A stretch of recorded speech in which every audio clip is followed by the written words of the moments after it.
tuned into DAR Sports Media, and it's the best damn time of the year. Football season, the DAR Media Football Show is back. We talk anything and everything. Comments if you want us to attack something, or, it's all up to my guests. Tonight, Tay and Shaka's Apollo are riding. Maybe some other people will show up throughout the show. Come rolling in. What is on your guys' minds? NFL Week 1. I know a couple of things that there's really a fine selection of things for Tay to talk about. He's got a big grin on his face. What things could he possibly pick out? What I do want to say, that Bears situation, Tay, looking a little sketchy. Tay's takes on the Bears is taking on water a little bit, that ship. And I fucking told you. I told all of you. If McCarthy is okay, they are going to be a fucking problem, the Vikings. And it was starting to become a problem towards the end of that game Monday night. We'll see if they can put it back to back and keep stacking, and we'll see how it goes. But full speed ahead for me on that one. Tay, what is on your mind for it? Could be also, by the way, I don't think we're doing the college football show this year. So if you have a story that's college football related, you want to talk shit about on here as well. We got all the time in the world. This is just fun among friends. So you could talk that out if you want to too. Kind of a ho-hum week of college football, so I don't expect too much of that this week. But Tay, what do you got, man? What's on your mind? Well, definitely the game of the week, I would say for most people, Ravens and Bills, that was a really good game. That lived up to the hype. I know it probably didn't go the way Ravens fans wanted, but I keep seeing a lot of fire Harbaugh. And was that, I know he is the worst coach, but could you blame that on him though? Like, I feel like that was like turnovers. I don't know. Like, well, he did make the decision to not go for it on 4th and 3. Yeah, that's true. He's always been situationally inept a lot of times. So, Tay, do you think that, because we were laughing in the group chat, so do you think this supports the Bills going forward, or is this a referendum on them? Because this is good. I mean, good teams or a bad team won't come back like this, and it doesn't. I don't care about, because you can't hype up the Vikings if you're not gonna hype up the Bills. It's the same thing. Teams were struggling up until the fourth quarter. They turn it around. They win the game. So you can't praise the Vikings and then look at the Bills and shame the Bills. Did the Vikings give up 300 rushing yards? No, they still were they were still down the entire game. Like, okay, people were saying JJ McCarthy, oh man, this guy, like, people were calling him the worst quarterback they've seen until the fourth quarter. Okay, and then he got better. Did the Bills' rush defense get better? Yes, they won the game. Yes. No. Literally, yes. If the Ravens' run offense was so good, they wouldn't have lost. They would have got first down. On 1st and 10, it would. That's like, yes. I'm just saying.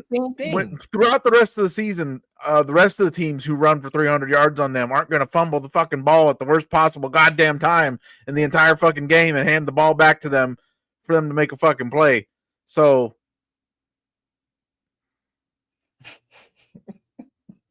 I just don't foresee that happening. What else did you got? What'd you think of your Commanders? Oh, the Commander game, that it was okay. The defense, it was way better than I thought. I was surprised. I was very, I was pleased, and I'm glad that the score was 21-6. It showed me that the Giants are really gonna suck this year. It really did, solidified it for me. Some people were trying to hype up the Giants, it's a little bit, but nah, they're gonna be terrible. You can just tell they just don't got it just yet.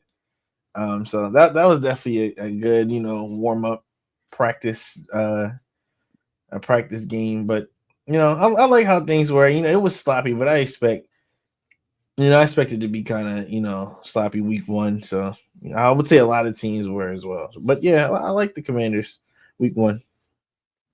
Apollo, you are got a little bit of that nastiness on you from both of those games, Ravens and Giants. What were your thoughts on that Ravens and Bills situation? Well, let me say this: for 3 quarters, it was pretty damn good. I mean, we seen offensively how Derrick Henry and Lamar Jackson and Zay Flowers, they all went off. I believe if Derrick Henry got the ball more, he probably would have went for 200 yards or more, in this game.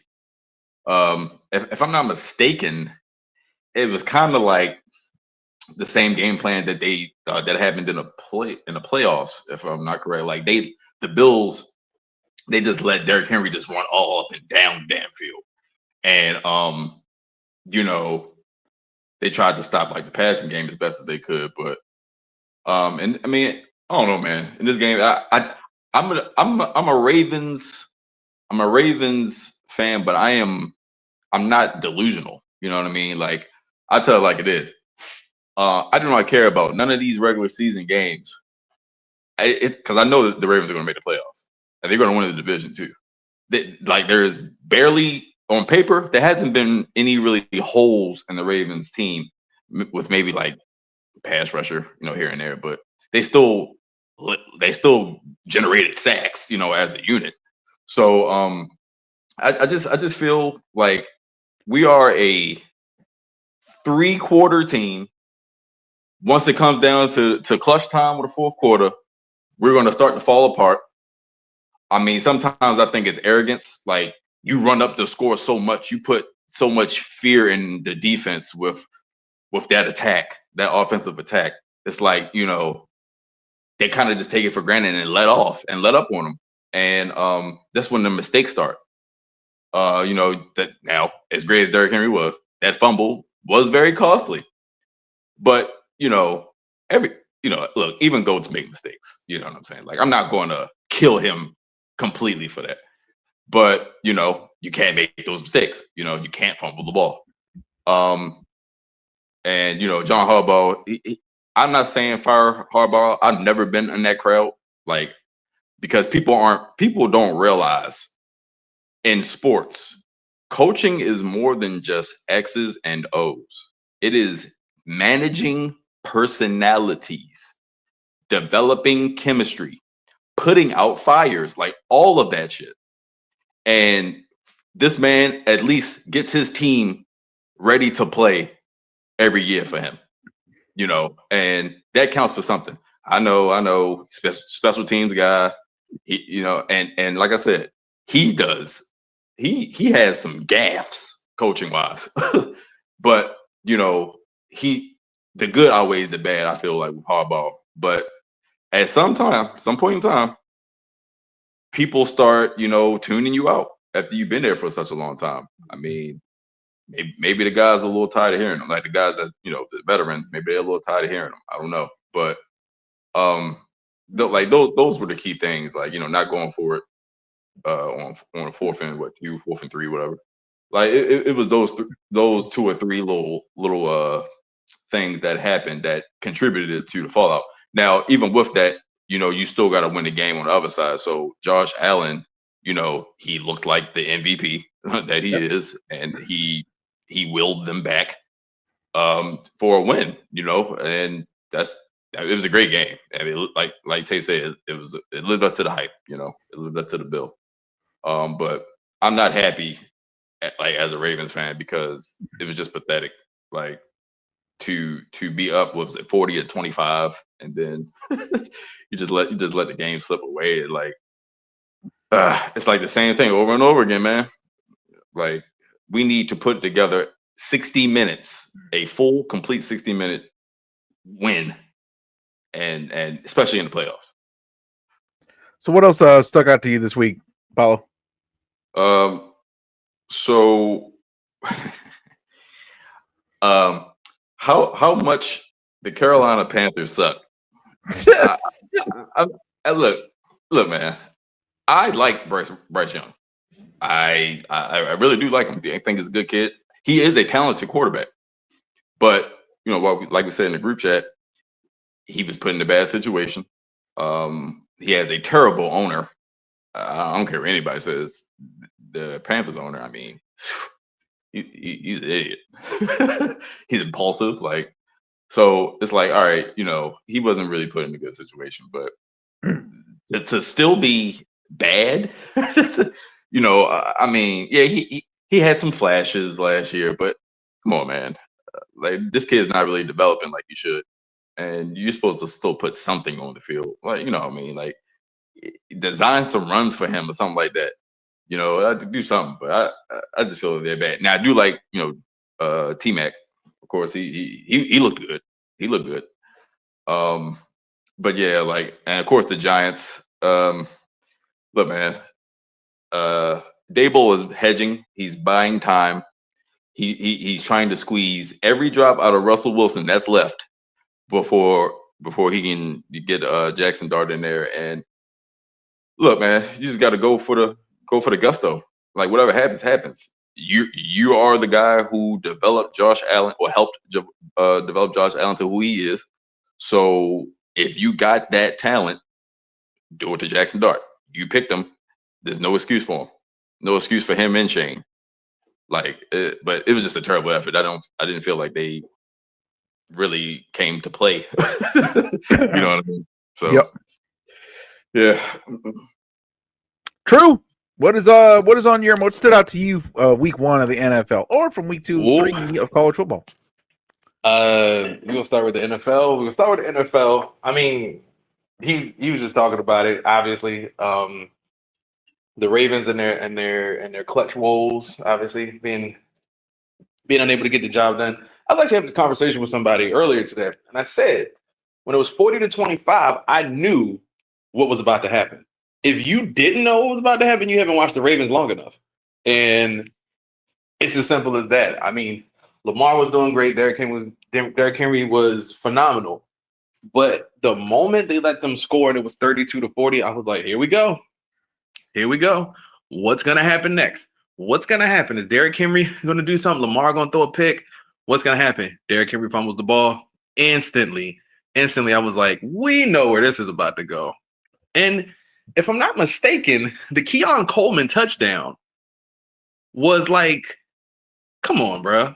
Like, really? Come on, bro. Like, you know what I mean? Like, that's not, like, that was sheer luck. Obviously, he was in the right place at the right time, but the Ravens defense put up one of the softest performances I've seen from them over the last year or two to me, because you should not get walked down like that in 3 or 4 minutes. You should not be getting walked down like that. It was a small space of time that lead was just gone. Just that quick, you got walked down. Obviously, the fumble was an issue, but you could have even held them. You could have even held them to 3. If you could have held them to 3, you would have done something. Both times you held them to 3, you done something. You let them walk you down, and then they get the ball back. It's, not much time left, and you already know what's going to happen. I think I said it. I think I posted it online. I said this game is going to end 41-40, isn't it? I think it was still 32-40 at that time. So that's what stuck out to me. I mean, I will say the one thing I am not a fan of is the media and their Josh Allen, riding fest, because this is the first game of the season. It's first game of the season. The fuck are we talking about? What are we talking about when the game is over and says, "Oh, is there any question about the MVP now?" It's a whole new season. This is a whole new season. You don't have to do that. Like, that was like, come on, bro. Like, that's last season. You can still debate who was MVP or not last season, but we're not doing that this season. The season is a new season. It's starting. Great performance by Josh Allen. Take nothing away from him. Great performance. But we don't need to start that up again. If people feel like Lamar deserved the MVP last year, there's nothing wrong with that. People feel like Josh Allen rightfully got the MVP, there's nothing wrong with that. I think that's the problem with sports and people's ideals and takes. Oh man, you got, if you don't think this person's supposed to win it, then this, that, and the other. So I wasn't a fan of that at the end. But like I said, the Ravens did what they always do. I don't think there was much things of significance that happened this week outside of the Chargers, obviously, getting it done against the Chiefs. I think. So I did want to ask you guys that. Hey, so do the Chiefs suck? No. No, Because it kind of seems like they suck. I don't know. it's week 1, man. It's week All right. Week one. If they in Brazil. Okay, it's week 1, but it's carrying over in my mind from the last football game we saw them play in where they got the ever-loving dog shit whipped out of them. Wait, but they're about to go against the team that beat dog shit out of them. They're going to get the dog shit whipped out of them again. So when we have this conversation again next week, maybe the answer will be different. No. What if they win next week? What if they somehow pull it off? Listen to me right now. The Eagles are going to fuck them up. Watch this. It's football, man. Every time we say that, it never goes how we think. We say that, and every time it goes. So I'm telling you, this might be a motivator. Losing to the Chargers might become a motivator. Going into, playing, Philly. I'm sure it is. So it's just like I said, we'll see. Honestly, I gotta go back to what was said a little earlier in reference to the Ravens. It's like, I don't care about these regular season games. Like, Mahomes, Pat can turn into Pat. It's just his receiving core, the run game. Like, what is their defense going to do? I think that is the question. But also the Eagles, let's not get too ahead of ourselves with the Eagles. Defending champions, they did great. That's fine. They didn't necessarily look like amazing defending champs against the Cowboys. I mean, they didn't. So, I mean, mind you, sometimes you play down to your competition. But, I mean, who's to say they can't go in there and get caught slipping, take their opponent too lightly, or maybe the Chiefs look like the Chiefs. I mean, the Chiefs all last season didn't really look like the Chiefs, and yet they made it to the Super Bowl. So, I'm not going to count them out. I think it'll be a closer game than what you're saying. We'll see. Like I said, we'll see how it goes. Other than that, though, like, there's nothing else, just in terms of week 1 for NFL, nothing that really stuck out to me too much. I think everything went sort of how I expected it to. The Steelers game was actually kind of fun. I find that game to be pretty funny. One game that didn't go the way I expected it to, but I'll talk more about that on Saturday night. Yeah. Yeah, but it is what it is, man. So looking forward, Tay, I know already what I'm looking forward to, and that is, tonight, by the time people are listening to this, what's going to go down with this Packers Commandos situation. This is Packers looked every bit the contender that people thought they were. Also, by the way, that was another thing I told y'all about with this NFC North. Ooh, the Lions. That is looking every bit as bad as I thought it might end up looking. We'll see. Week 1, right? Obviously, but that was looked like they were missing some people. Packers looked everything like what people thought that they would be. Commanders put a pretty good whooping on the Giants. What's about to happen tonight there, Tay? Yeah, the Packers are a good team. I've been looking forward to this game for a while, but I'm gonna pick the Commanders. I don't see why I wouldn't. I'm not really worried necessarily about the Packers. Now, they are a good team and all that, their D line is really, really good. Jordan Love is solid, but I don't know. I just don't see it. I just don't see it. And it's still early in the year for them. They played good against the Lions, but when we played the Lions, so did we. So that doesn't really impress me. It doesn't. They had a good week 1 though. But yeah, I'm definitely gonna go Commanders in that.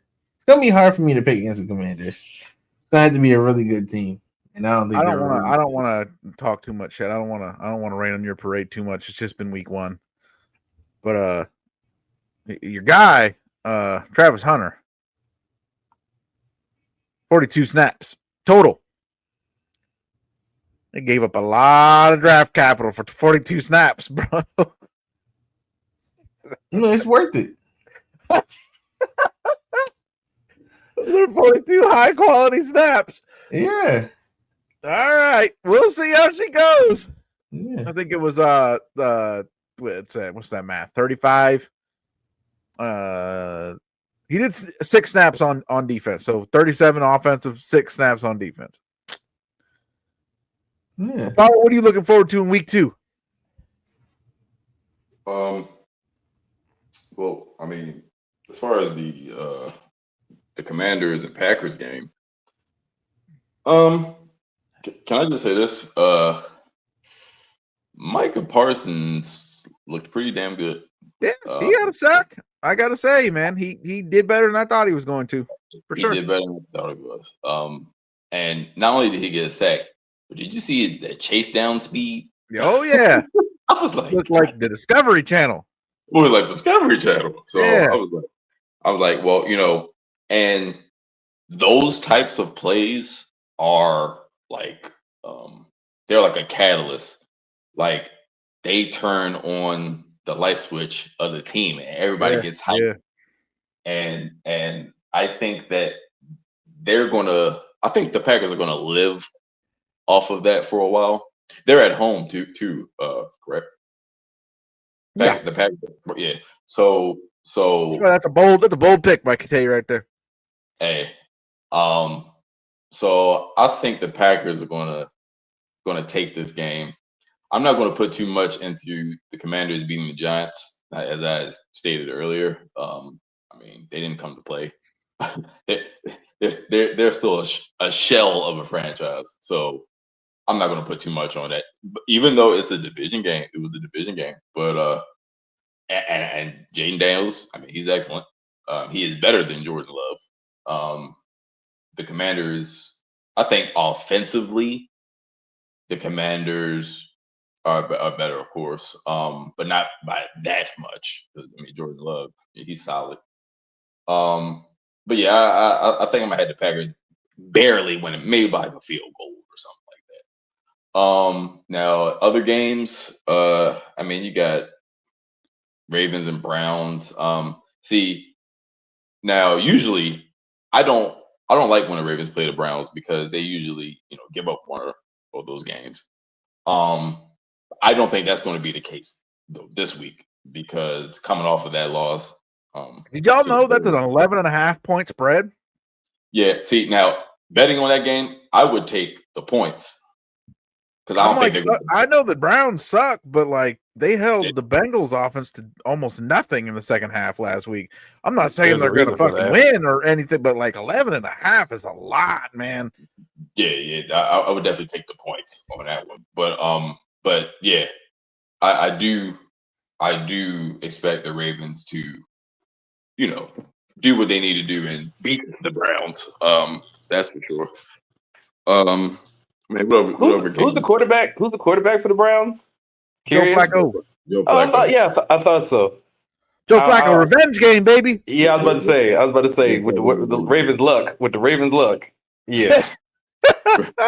Joe Flacco revenge game. So then you got what was the Sunday night game? Was that the Vikings and Falcons? Vikings and Falcons. I'm excited for that. Old Penix, man. Old Pen 15. He was pretty good the other day. 298 and a touch. I'm not mad about that. Yeah. I'm not mad. I'm not mad at him. Man, fucking lose because of the Falcons, but hey, but real quick, JJ McCarthy. Yeah. I didn't expect much from that kid, but he's a gamer. Like he has a national championship under his belt. Like the kid is a gamer. And we seen what he did, against the Bears. Like, it's good to see a player, especially a young player, figure it out on the fly. Like we're all watching it on national TV how he, got it together in the fourth. So I think that leads to hype for that game. For the Sunday night game. It's making me think of it now because I'm thinking of that game. What we've seen over the last few games, last few years, and the different quarterbacks and the different situations, is Kevin O'Connell the best coach in the league?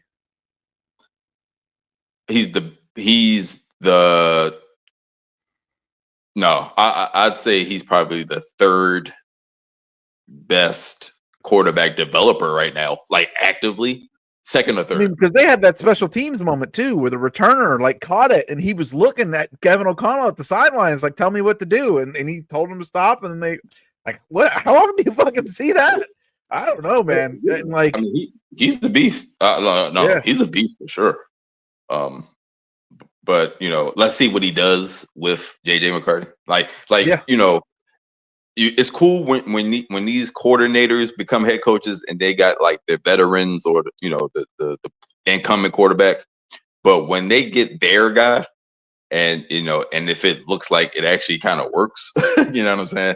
That does mean a lot. You know what I mean? I would say the knock against him and them is that they have not won any like big nuts fucking games. Like right. He ain't been great in the playoffs, right? It was 2 years they got beat by Daniel Jones and the Giants, and that sent the fucking Giants franchise into a fucking spiral for 3 years because of that game. And then last year when Darnold fucking collapsed. Yep. So yes, I mean like that's why I was saying like I wouldn't consider him the best because he does have his flaws, but those are the games I think that most I'm looking forward to. True. What are you looking for? This Broncos situation is a little bit. I don't know. You're only saying that because the Dolphins got their ass whooped. Colts basically played a fucking JV team last week, so I don't know if they. Yeah, I mean, I don't know how much you can really gauge how good they really are, but I guess we'll see this week, huh? Not to mention too much of the Dolphins because obviously you have a prior engagement to talk about that. But I will say the Dolphins have an interesting game to me this week because for all intents and purposes, it's like Dolphins should probably win that, but will they? I don't know. So the Colts performance, I'd say the Colts performance. I expect the Broncos to pull out a win, but once again, Broncos are going to Bronco, just like Ravens going to Raven, Falcons going to Falcon, as we saw last week as well, which is why I'm interested to see how the Falcons and the Vikings game turns out. That's probably the one I'm looking forward to, besides the Eagles and Chiefs, because I just have a feeling that's going to be a competitive game. I think people are kind of the Chiefs look weak right now, and they're counting them out. But I mean, listen, Travis Kelce is getting married to Taylor Swift, so at some point we're gonna find our way back to the playoffs, and he's gonna be like this whole thing. We know how this goes, man. So some weird stuff is gonna start happening. Yeah, some weird juju's about to start happening for the Chiefs, but no, I think the game, the Commander. To touch on the Commander and Packers really quick. I got the Packers in that one, but I think it's going to be a close game. I think it's going to be honestly insane game. Truthfully, I think this could be potentially like a game of the week situation where it is the best game, best game of the week. Let's go. Yeah, you got two great, two great QBs. You got, two solid squads going at it. And I think that's what you want from football. That's what you want from Thursday Night Football for sure. Hell yeah. That's definitely what we want. So other games, like it's weird, the Browns and Ravens, like I said, we can see, Wacko Flacco come out there and Jerry Jeudy start catching them and start seeing, what I mean? Like you just start seeing things go a different way. I expect the Ravens to win. I expect it, but I'm also kind of interested, obviously, because I'm here in Cincinnati. Obviously, I have a slight interest in this Jaguars versus Bengals. Because anytime the Jacksonville Jaguars come anywhere near me, I will wish nothing but the worst for them because I'm a hater and that's what I do. And I would like to see the Jacksonville Jaguars lose, but I also don't want to see Bengals fans happy. That's right. I really don't. So it's a double-edged sword there, but interested to see how that game goes. I don't think it's going to go like I think certain people, here in Cincinnati think. I think people just expect Cincinnati to kind of run roughshod over the Jaguars, and I don't envision that being the case. But for the most part, like I said, I think week 2 it's interesting matchups, but it's a lot of matchups that don't entice me like that. Like the Bills and the Jets, it should be an easy win for the Bills. I mean, if it's not an easy win for the Bills, then I mean, all this goodwill that they built up from this week coming back against the Ravens will make them look like a slight joke, maybe to certain people. I mean, so we'll see how that goes. I think Falcons and Vikings should be fun. I agree on JJ McCarthy. I guess I expected a little bit of what we saw, but I didn't expect it to go as it, completely as it went. So, man, I don't know. I think week 2, Commanders Packers game, probably the game of the week. Performance wise, I'm interested to see what the Broncos do for obviously personal reasons. Interested to see how the Ravens bounce back, and then interested to see the Eagles and Chiefs because I think if the Eagles pull a Eagle, like I said, the Eagles pulled an Eagle. Remember that was like 2 seasons ago, right? When they were like, oh, they got this great team and and then they just fell apart. And and that was that not the year after they went to the Super Bowl, if I'm not mistaken, or whatever it was. So they've had their moments where they can show their weaknesses, and I think if the Chiefs are smart, they know how to exploit their weaknesses and figure things out. And I'm interested to see that chess match, that tug of war. Well, a team that has no weaknesses is a goddamn DAR Sports Media, still rocking and rolling, setting new records, showing up in new places all of the time. Go ahead and keep on. Like I said, man, the Medium site smashes on the pod number so much. I don't know why the advertising is here and not the other way around, but hey, if for whatever reason you're listening to this and you're not checking out the Medium side regularly, go check it out. We're breaking records all the time over there. True, and the fantastically talented staff of writers that he presides over going on over there. Me and True will have a new World of Wrestling in the next few weeks. We're going to do a dual review of All Out and WrestlePalooza, a little bit of a State of the Union of the world of wrestling. And since that's started off as our home base, we've kind of moved to sports a little bit more, but since that started off as our home base, we might discuss some recent developments with DAR, and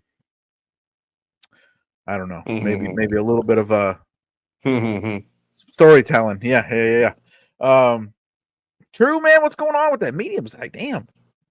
Today was our most successful day ever. We broke a massive record. By the time you people hear this, obviously it'll be the next day, but Wednesday was our most successful day. Yeah, we do great numbers already, but we did I have to check the final numbers. We did 12 times what our biggest day was prior to this, which is pretty good. So Jeez.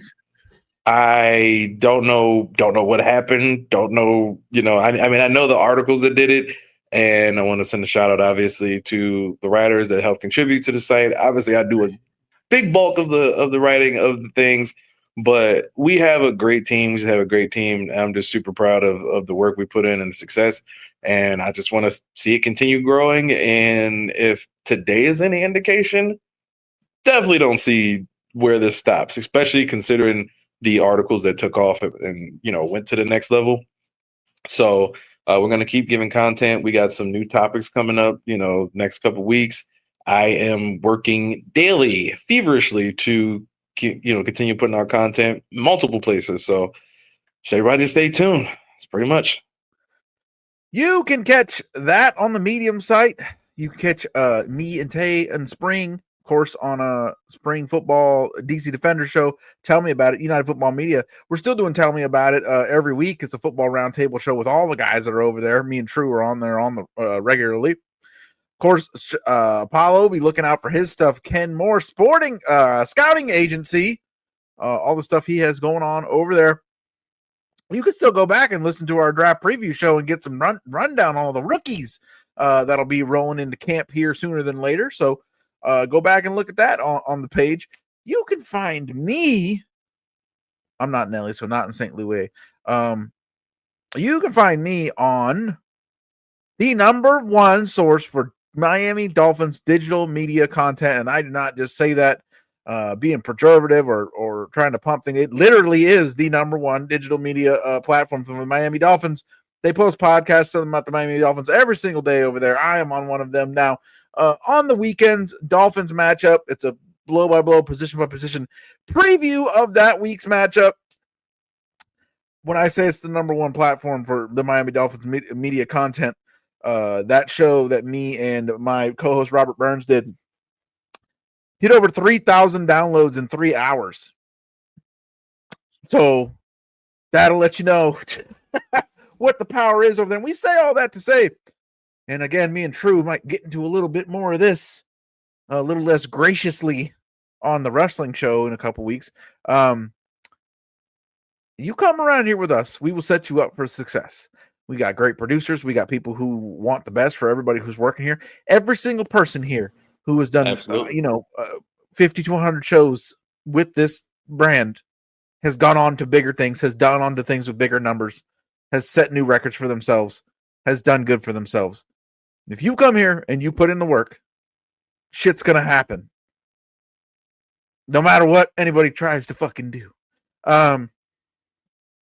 So thankful for that. Thankful for my guys here that helped me get better, who helped push me along. True, who brought me in, hardly even knowing me. I remember the first time we'd never spoken to each other before on a digital platform, just through DMs. We jumped on here and we were hooping like it was fucking, we had known each other for 15 years.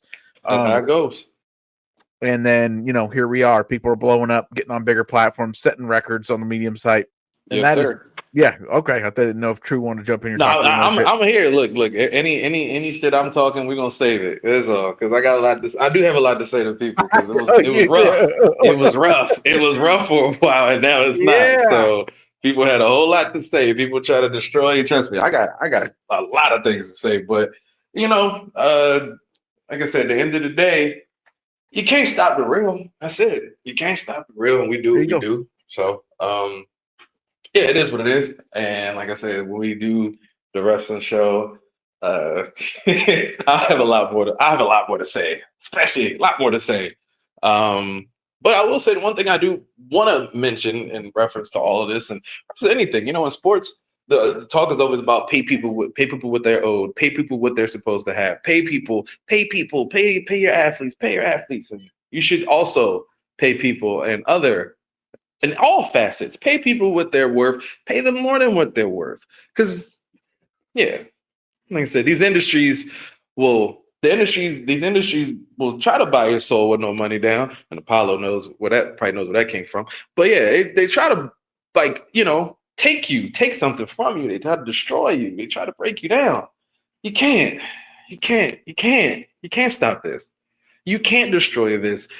And Eric, you could explain to them quite clearly why you can't do that. We are at professional sports venues in Cincinnati. We are on the biggest, the best spring football platform. We got our guy running scouting agencies for the NBA. And we got us breaking through to the biggest media content provider for NFL football teams. And all of that is because the reason you cannot stop us or hold us down is because the world of DAR never stops.